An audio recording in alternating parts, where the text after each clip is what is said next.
Ever wish you could send a thank you note back in time to yourself 5 years ago Mm. for making that one smart money move? Mm.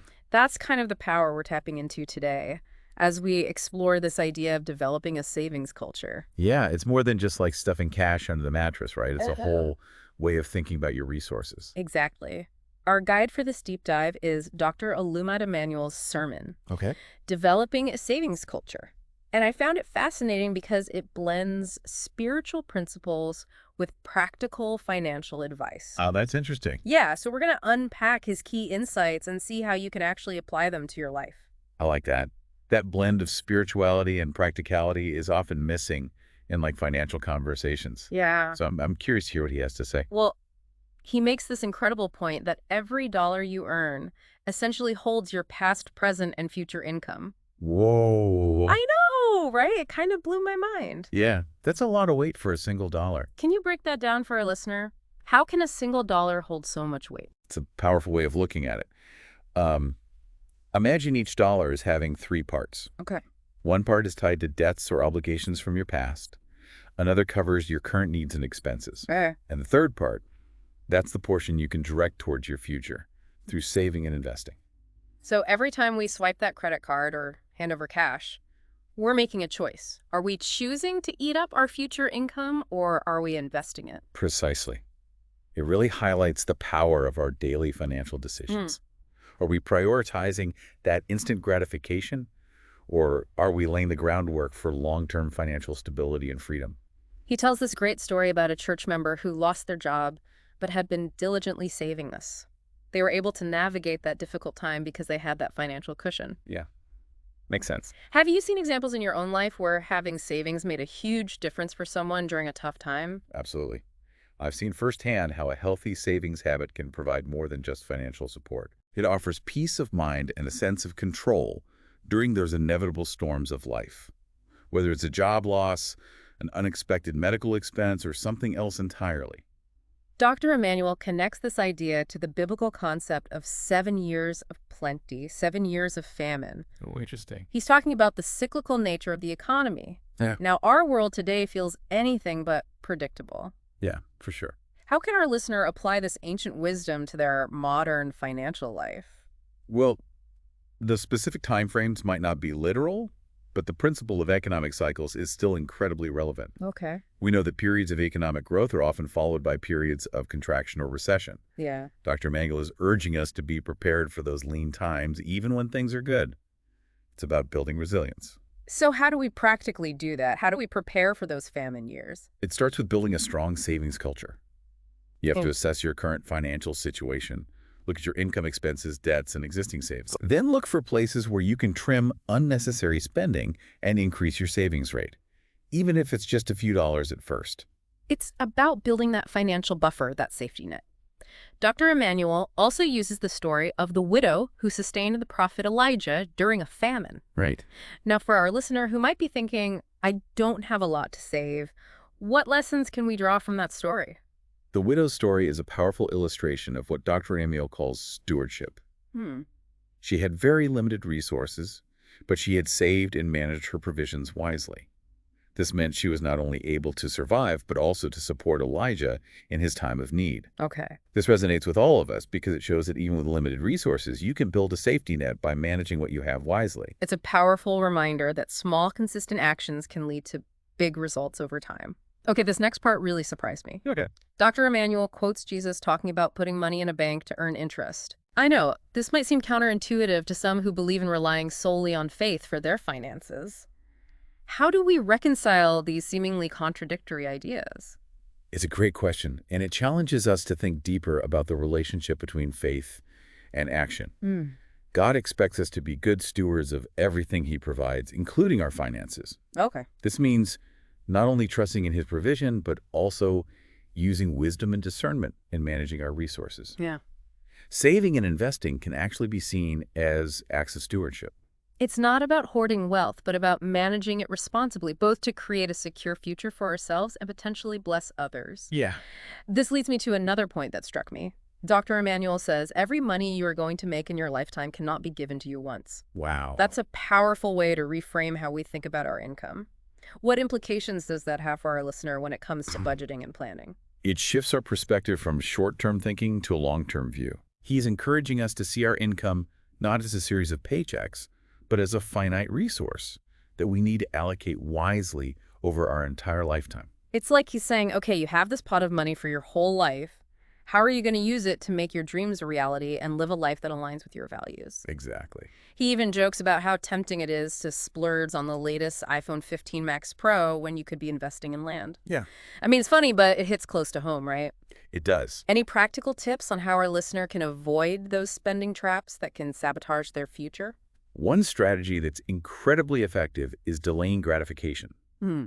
Before making a purchase, especially a large one, ask yourself, do I truly need this or do I just want it? Okay. This simple question can help curb impulsive spending and free up more money for savings. Another crucial step is creating a budget. Okay. This helps you track where your money is going and make conscious choices about how you want to spend it. It's about taking control of your finances instead of letting them control you. But creating a budget can feel overwhelming, especially if you've never done it before. It doesn't have to be complicated. Mhm. Start by tracking your income and expenses for a month. Okay. Then identify areas where you can cut back. Even small changes like brewing your coffee at home instead of buying it every day can add up to significant savings over time. It's those small, consistent habits that create big results, right? Yeah. Like the compound interest of good financial decisions. But where do we actually save? Dr. Emanuel encourages exploring different options like high-yield savings accounts or money market accounts. Okay. These accounts offer higher interest rates than traditional savings accounts, helping your money grow faster. He also mentions low-risk investments like index funds for those who want to build long-term wealth. So it's about finding what works for you and aligning your saving strategies with your goals. Exactly. It's about being informed and proactive. So we've covered a lot of ground here, from biblical principles to practical budgeting tips, but I feel like we're just scratching the surface. Yeah. Dr. Emanuel's sermon is packed with wisdom. What else can we delve into? Absolutely. In the second half of his sermon, Dr. Emanuel dives deeper into the practicalities of saving and offers some really powerful insights. Okay, let's dive in and see what other gems we can uncover. So we've talked about that mindset shift, the why behind building a savings culture, but let's get into the practicalities. What specific insights does Dr. Emanuel offer about the how of saving? Well, in the second part of his sermon, he transitions from those powerful biblical stories to some hard-hitting facts about saving. Okay. And he really drives home this point that saving isn't just about accumulating wealth. It's about building resilience and creating opportunities. That makes sense. It's like having a strong foundation to build your life on, but for someone who's maybe living paycheck to paycheck, the idea of saving can feel overwhelming, even impossible. What does Dr. Emanuel say to address that? He acknowledges the very real challenges people face, those temptations of instant gratification. Mhm. He even talks about how our consumer culture often encourages us to spend rather than save. It's like we're constantly bombarded with messages to buy, buy, buy. So true. But knowing that doesn't make it any easier to resist, right? What are some tangible strategies he suggests to help people break free from that cycle and start building a savings habit? He emphasizes that even small, consistent savings can make a big difference over time. Okay. It's like building a muscle.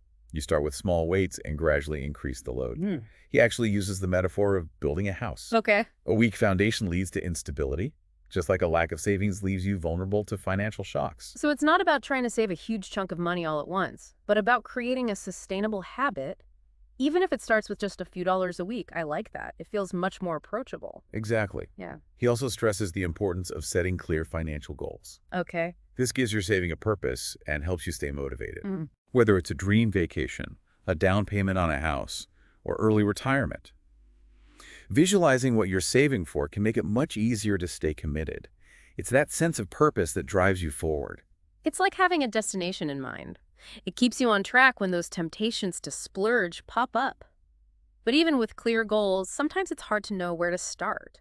What specific actions does he recommend? He's a big advocate for creating a budget and tracking your expenses. Okay. By understanding where your money is going, you can identify areas where you might be able to cut back and free up more cash for savings. And he emphasizes that small changes can add up over time. Like bringing your lunch to work instead of eating out every day, or cutting back on those subscription services you don't really use. Exactly. Those small, consistent actions are key. He even shares some data to highlight the impact of small savings. For example, did you know that if you were to save just $5 a day, you'd have over $1,800 by the end of the year? Wow, that really puts it into perspective. It's not about depriving yourself, but about making conscious choices that align with your long-term goals. So we've covered the why and the how of saving, but the next big question is, where should we actually be saving our money? What does Dr. Emmanuel say about that? He encourages people to explore different savings options, each with its own pros and cons, for short-term savings goals, like building an emergency fund. Okay. He suggests looking into high-yield savings accounts or money market accounts. Okay. These typically offer higher interest rates than traditional savings accounts, which means your money grows faster. That makes sense. But what about saving for long-term goals, like retirement? For long-term goals, he recommends considering investments that have the potential to outpace inflation, such as index funds. Okay. These are a type of mutual fund that tracks a specific market index, like the S&P 500. So instead of picking individual stocks, you're essentially investing in a basket of stocks that represents a broader segment of the market. That sounds less risky than trying to time the market or pick winning stocks on your own. Exactly. Index funds are often recommended for long-term investors because they tend to be less volatile and offer a more diversified approach. He also emphasizes the importance of choosing options that align with your risk tolerance and financial goals. It's not a one-size-fits-all approach. Now, I want to circle back to this idea that we've been talking about, that our income is a finite resource. Right. It reminds me of that powerful quote from Dr. Emmanuel. Every money you are going to make in your lifetime cannot be given to you once. How can we use this idea to make better financial decisions today? That quote really challenges us to think differently about our money. Instead of viewing our income as simply what we earn each month, Okay. he encourages us to think of it as a lump sum that we need to stretch over our entire lifetime. It's like having a limited supply of something precious. You wouldn't just waste it, right? You'd want to use it wisely and make it last. It's such a powerful reframing. It forces you to think long-term and consider the impact of your choices today on your future well-being. Absolutely. It's about recognizing that every financial decision we make has ripple effects that extend far beyond the present moment. We've covered so much ground in this deep dive, from the spiritual foundation of saving to practical budgeting tips and investment strategies. But there's still more to explore, especially when it comes to aligning our financial choices with our faith and values. What else can we uncover in the final part of Dr. Emmanuel's sermon? The last part, he ties everything together and addresses some of the deeper mindset shifts that are crucial to developing a true savings culture. It's where the rubber really meets the road. We've talked about practical tips and strategies, but Dr. Emmanuel also dives into some deeper mindset shifts that are crucial for building a savings culture. It's not just about the numbers. Right. It's about aligning our financial choices with our values. He addresses this perceived tension between faith and financial planning head on. Okay. He uses the parable of the talents, where the servants who invested and multiplied their master's money were commended, while the servant who buried his talent out of fear was rebuked. So it's not enough to just have faith. We have to act on it, right? Exactly. Faith isn't passive. It's about taking initiative and using the resources we've been given wisely to create a better future. And that includes our financial resources. He even uses this striking phrase, eating your future, to describe what happens when you spend everything you earn without saving. It really paints a vivid picture. Yeah. It's a stark reminder that our financial choices today have consequences that extend far beyond this moment. We're essentially borrowing from our future selves when we don't save. But Dr. Emmanuel also emphasizes that developing a savings culture isn't just about personal gain. Right. He highlights the idea that financial stability can empower us to be a blessing to others. When we're not constantly struggling to make ends meet, we have more freedom to be generous with our time, resources, and talents. That really resonates with me. It's about shifting from a scarcity mindset to a mindset of abundance, recognizing that when we manage our finances well, we can create a ripple effect of positive impact. He talks about how financial security can enable you to support causes you believe in, invest in your community, and help those in need. It's about aligning your financial goals with your values and using your resources to make a difference in the world. That's a powerful perspective. Right. It's not just about me and my money. It's about how my financial well-being can empower me to live a more purposeful and impactful life. And finally, he reminds us that developing a savings culture is an ongoing journey. It's not a destination you reach and then you're done. Right. It requires discipline, patience, and a willingness to continuously learn and adapt as your circumstances change. It's like building any other healthy habit. It takes time, effort, and consistency. Remember, every small step you take toward building a savings culture is a step toward a more secure and fulfilling future. Even if you can only save a small amount each month, the important thing is to start. So as we wrap up this deep dive into Dr. Emmanuel's sermon, it's clear that developing a savings culture is much more than just a financial strategy. It's a spiritual practice, a mindset shift, and a commitment to creating a better future, not just for ourselves, but for the world around us. We've explored the biblical foundations, practical tips, and the importance of aligning our financial choices with our deepest values. But the most important question remains: what small step can you take today to start building your own savings culture? What action will you take to ensure that future you will thank you for the choices you make today?